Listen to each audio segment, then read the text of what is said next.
911 emergency. I need air unit, sugar fighting now. It's just blood. It's just blood. I need all 5 units to the sugar refinery now. It's a full fire, it's blood. At 7:15 p.m. on February 7, 2008, a violent explosion erupted at the Imperial Sugar Refinery in Port Wentworth, Georgia, just outside Savannah. Surveillance cameras in the area captured the blast, which took the lives of 14 workers and injured 38 others. The Chemical Safety Board launched an investigation. The fuel for the blast? Combustible dust. Combustible dust can be a catastrophic hazard in American industry. 3 of the 4 most serious accidents that we've investigated have been combustible dust explosions. In 2006, this pattern of accidents spurred the CSB to issue a comprehensive study of combustible dust, which uncovered 281 fires and explosions that had occurred over the previous 25 years. The study revealed what the CSB called a significant industrial safety problem. Combustible dust fires and explosions continue to occur frequently, fueled by accumulations of combustible dust, which can gather over years in hidden places or in plain sight. No company wants to see its facility blown up and destroyed and its employees killed, but they just don't understand what the hazard is. They don't realize that they have a hazard here until that one day when the explosion occurs, and it's a terrible tragedy for them. And they look back and say, if we'd only known.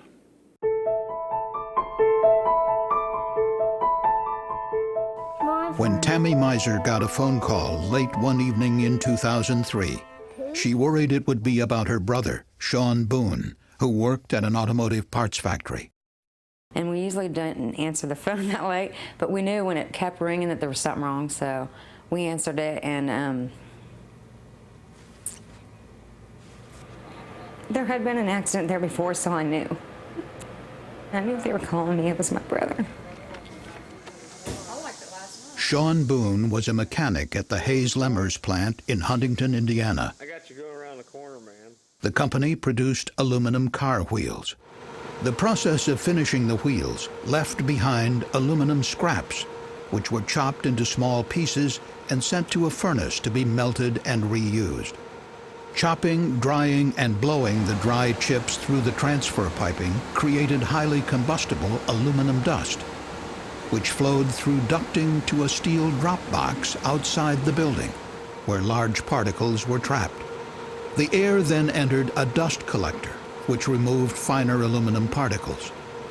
Over time, aluminum dust accumulated inside ducts. In addition, there were leaks in the piping used to transfer aluminum chips, which caused dust to build up on surfaces throughout the furnace area. Aluminum dust landed on beams, ledges, and equipment. In some places, the dust was several inches deep. On the night of October 29th, about 10 minutes after workers started the aluminum chip melting process, aluminum dust inside the dust collector was suddenly ignited, perhaps by a metal ember or impact spark, resulting in a large explosion. The blast propagated back through the duct into the steel drop box, blowing it apart. The fireball and pressure wave continued back through the duct system into the building, gaining intensity as the accumulated aluminum dust ignited. The violent disturbance shook loose dust that had built up on external surfaces. At about 8:30 p.m., plant mechanic Sean Boone was one of several workers in the area of the furnace. Without warning, a fireball erupted from the furnace, engulfing the area and igniting airborne dust in a second, larger explosion. The explosion blew a 50-foot wide hole through the roof of the building. Co-workers found Sean Boone lying on the floor near the furnace, gravely injured. He was rushed to the hospital and put on life support. And they told us that his internal organs were burnt, and they could take his arms, and they could take his legs, but he probably wouldn't make it, and it would just prolong it, so we went ahead and took him off. Sean Boone was one of 14 dust explosion fatalities in 2003 alone. Launching a comprehensive investigation into the hazard, the CSB held 2 public meetings, convening panels of experts and listening to extensive public comment. First, combustible dust is a real serious problem in all of general industry. The CSB report concluded that good engineering and safety practices to prevent dust explosions have existed for decades, but there is no comprehensive federal standard requiring adherence to those practices. And many companies are not taking effective actions to control dust hazards. As a result, the board recommended increased regulation of dust hazards. The final report was approved at a public meeting in Washington in November 2006. And the report and recommendations are adopted. We found in our study that the issue of combustible dust explosions is not focused on one particular industry. It happens right across all industries, and industries where you perhaps wouldn't expect there to be an explosion. Industries at risk include food production, metal processing, wood products, chemical manufacturing, rubber and plastics, and coal-fired power plants. The CSB study provides many examples of the continuing toll from dust explosions. Coal dust exploded in 1999 at the Ford River Rouge plant near Dearborn, Michigan. 6 workers died and 36 were injured. Resin dust exploded at the Yan Foundry in Springfield, Massachusetts in 1999, killing 3 workers and injuring 9 others. Rubber dust exploded at Rouse Polymerics in Vicksburg, Mississippi in 2002, leaving 5 dead. A nylon fiber explosion destroyed Malden Mills in Methuen, Massachusetts in 1995. In fact, between 1980 and 2005, the CSB found at least 281 combustible dust fires and explosions that caused 119 deaths, 718 injuries, and major damage to industrial facilities. NFPA supports... Amy Beasley Spencer is a combustible dust expert at the National Fire Protection Association, or NFPA. Beyond the loss of life and the injuries, when you think about the economic impact of a dust explosion, you hear about plants being completely destroyed. There's loss of jobs. It's an economic impact on the entire community. The CSB report called on OSHA to establish a comprehensive regulatory standard designed to prevent dust explosions in general industry. The board said OSHA should base the new regulation on the current standards of the NFPA. These codes address hazard assessment, engineering controls, housekeeping, building design, explosion protection, operating procedures, and worker training. The NFPA codes and standards have been in existence since the early 1920s, and there are 7 codes and standards that deal directly with dust. It's a tragedy to have even one loss of life because the technology is out there to prevent these dust explosions. In addition to the NFPA, the Center for Chemical Process Safety, as well as a leading insurance company, have developed recommended practices on controlling combustible dust. The board also called for improved training of OSHA inspectors to recognize dust hazards.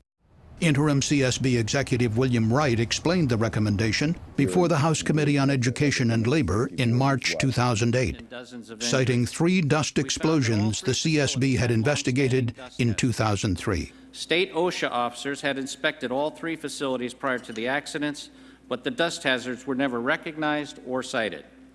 Furthermore, the CSB determined that all 3 explosions could likely have been prevented if the facilities had implemented NFPA recommended practices. In addition, the board recommended that OSHA revise its hazard communication standard to ensure that material safety data sheets better communicate dust hazards to workers. In response to the CSB's recommendations, in 2007, OSHA increased the enforcement of existing regulations through a new national emphasis program on combustible dust. Without a comprehensive standard for combustible dust, it's difficult for businesses to know which specific NFPA provisions or other requirements they may be subjected to. The explosions tragically continue. The list includes the blast that crippled the Imperial Sugar Refinery outside Savannah, Georgia, in February 2008. Since 2005, about 70 additional dust explosions have been reported. And in fact, the Imperial accident last month is the deadliest industrial dust explosion in the United States since 1980. CSB Chairman John Breslin. I toured the facility about 6 weeks after the explosion. The damage that was done there was catastrophic. As you walk around the facility, you think of the people who were working there that day, who were killed and severely injured. It was a difficult experience to walk around that facility. It was a very sobering experience.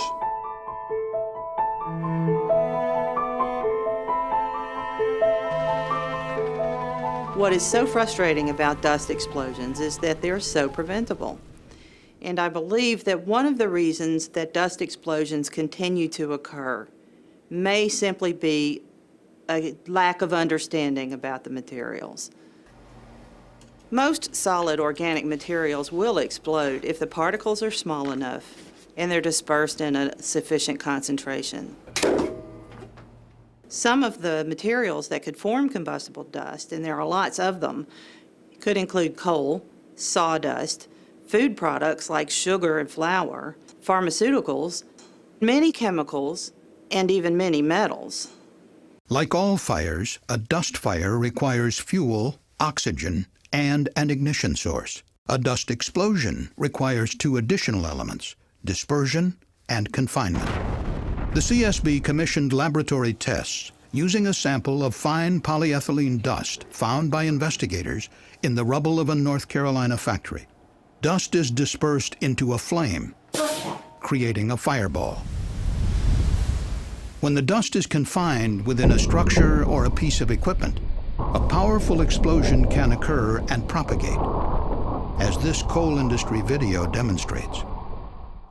Dust may accumulate on surfaces and lie undisturbed for years. Then some initial fire or explosion, known as a primary event, shakes it loose and ignites it.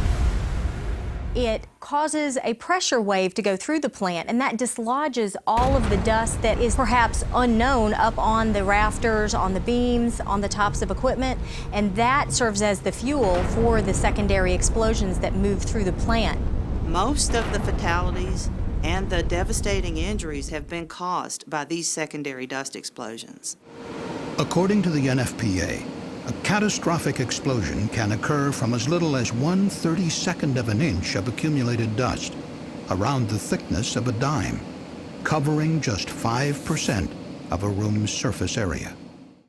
The NFPA therefore recommends that companies control fugitive dust emissions, design facilities to prevent dust from migrating and accumulating, and perform rigorous housekeeping to remove any dust that does build up. The NFPA codes have been adopted either at the state level or in some cases at the local level, at the city level.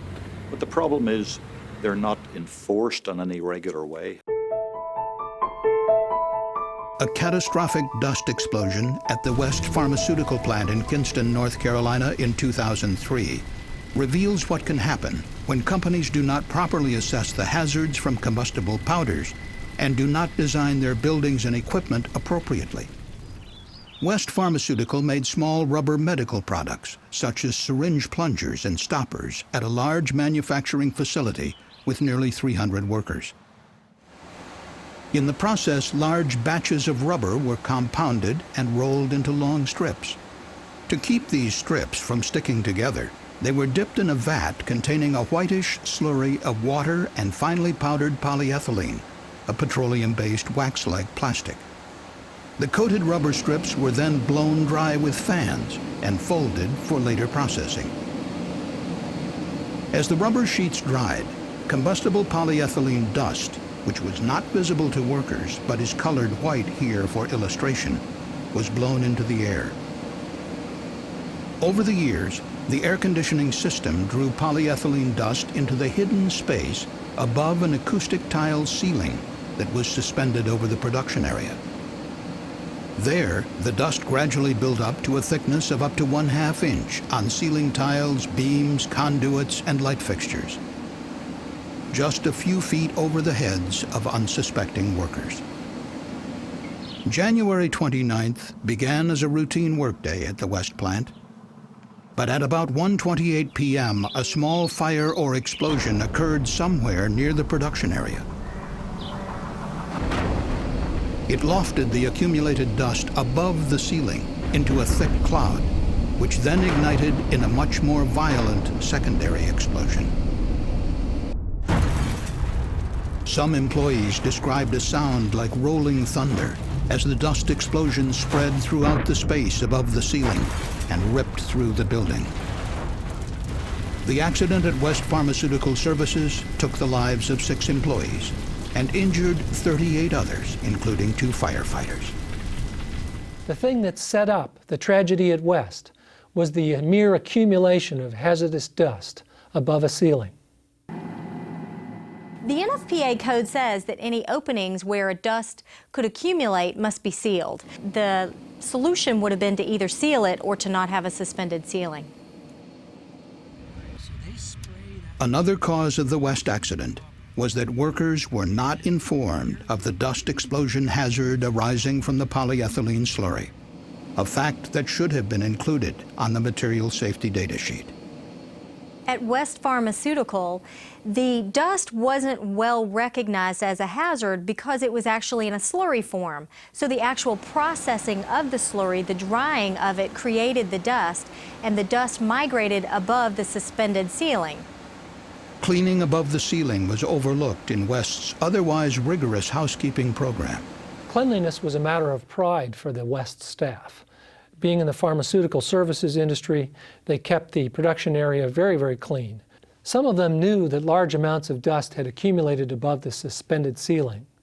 Had they been aware that that was an explosive material, they could have informed management of the accumulation, and perhaps the situation could have been rectified before the explosion. Jim Don is a leading expert on combustible dust. If you got a dust, you need to know what the ability of that dust is to explode, and to be able to characterize that dust in terms of, does it take a little energy? Does it take a lot of energy to ignite it? Will this dust, when it explodes, create a very major overpressure? Those are the things that need to be onto a MSDS. The CSB found that the problem of inadequate MSDSs is widespread. Of 140 MSDSs for combustible powders, the CSB found that very few included adequate dust explosion warnings or referred readers to the appropriate NFPA standards. There needs to be better communication to workers on the issue of combustible dusts, and that should be done through improved information on material safety data sheets.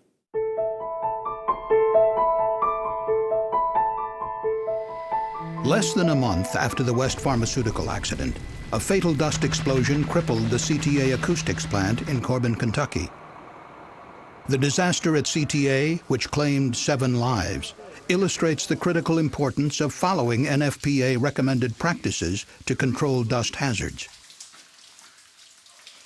The CTA facility, with more than 500 personnel, produced fiberglass acoustic insulation for automobiles.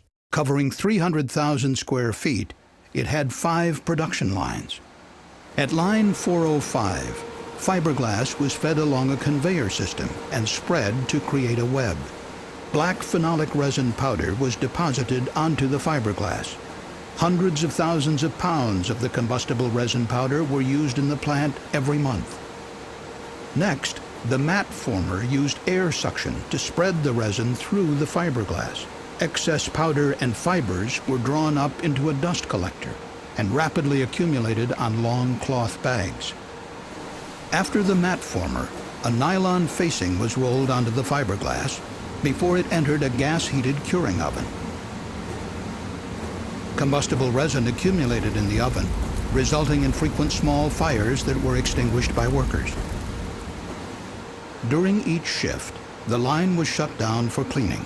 On the roof, employees routinely used compressed air to dislodge dust that had built up in the ductwork. dumping the material into a large open box on the production floor. On the production line, workers also used compressed air to blow dust off equipment. They swept the production floor with brooms. These cleaning activities created dust clouds so dense that large fans were used to blow the dust away from the operators. This increased the dispersion of dust in the plant. The dust settled on horizontal surfaces throughout the entire production area. Over years of operation, dust built up on top of pipes, electrical conduits, and other hard-to-clean elevated surfaces such as roof trusses. A pile of resin dust more than a foot deep had built up on top of the blend room due to periodic cleaning of clogged equipment. On the morning of February 20th, 2003, production line 405 was shut down for routine cleaning. The oven was still on, with one of its doors left open to control the temperature because the oven thermostat had broken weeks earlier. CSB investigators later determined that most likely a small fire, unseen by workers, had started inside the oven, fueled by a buildup of combustible resin.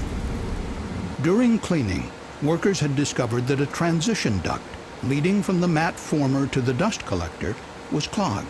They used a compressed air lance to dislodge the material back through cleanout doors into the production area. Together with other cleaning activities, this created a dense dust cloud around line 405. A wall fan blew the cloud toward the open oven. The dust was ignited by the small fire inside. Flames erupted from the oven, igniting the larger dust cloud, which exploded.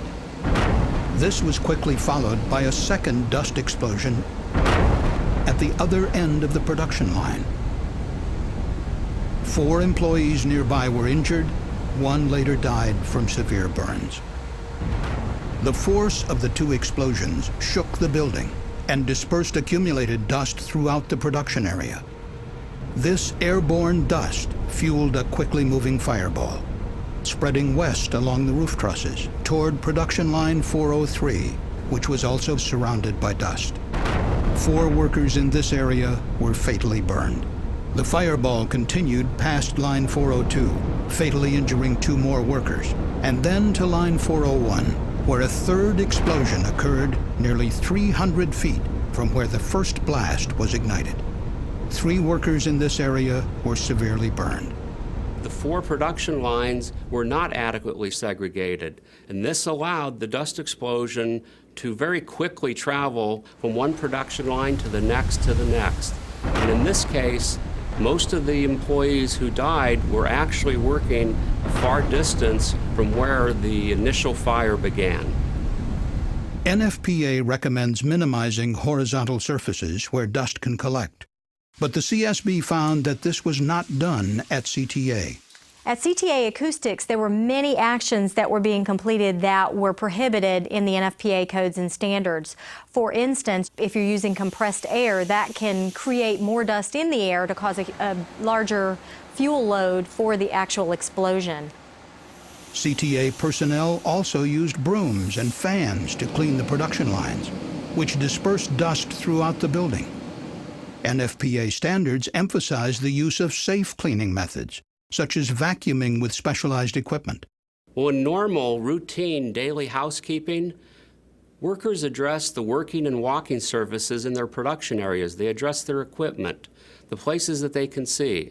But when it comes to preventing dust explosions, much more is needed.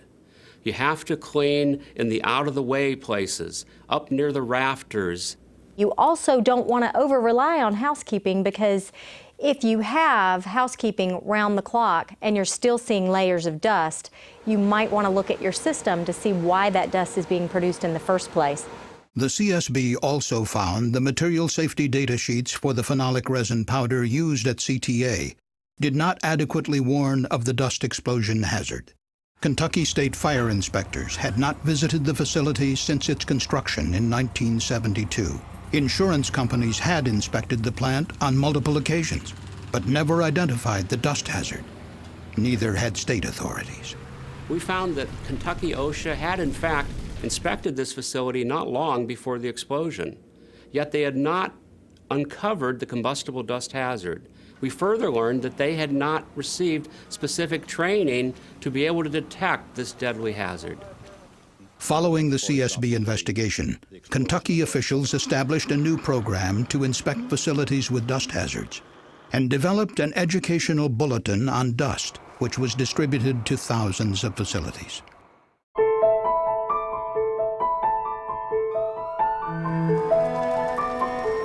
There's been a big explosion here. What's happening? Why do these accidents keep occurring is the age-old question. The knowledge is out there to make sure that no deaths occur due to dust explosions. I think the big problem with combustible dust is that we underestimate its hazards. We become complacent and we fail to take the necessary precautions. But it's not going to happen in my plant. Because it never happened that way before. I mean, we've been operating for 40 years and never had a problem. That kind of a logic is one that can guarantee you get into trouble.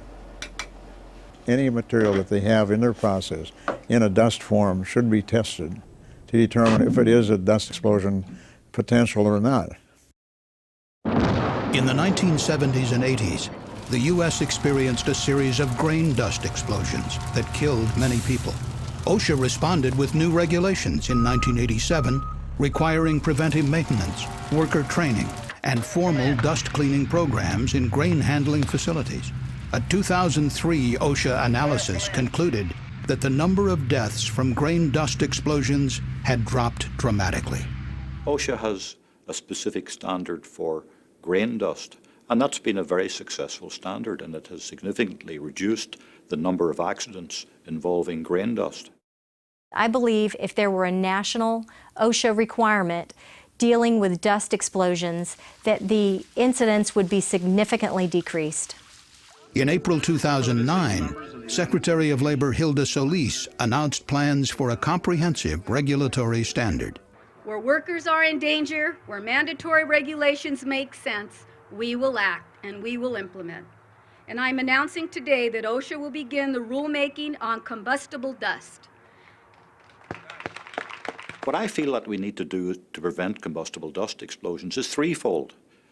We need education, we need industry to understand what the hazards are. We need regulation, we need a comprehensive combustible dust regulation, and we need enforcement of the regulation. And I feel if we do all three, we'll go a long way to preventing these terrible tragedies that we're seeing with combustible dust explosions. The only way that, to keep my brother from dying in vain would be to make changes. And if there's not a change made, well, then you know it's going to happen again. I hope that people who watch this video will take the lesson that they really need to do something to prevent combustible dust explosions. For more information on combustible dust, please visit csb.gov.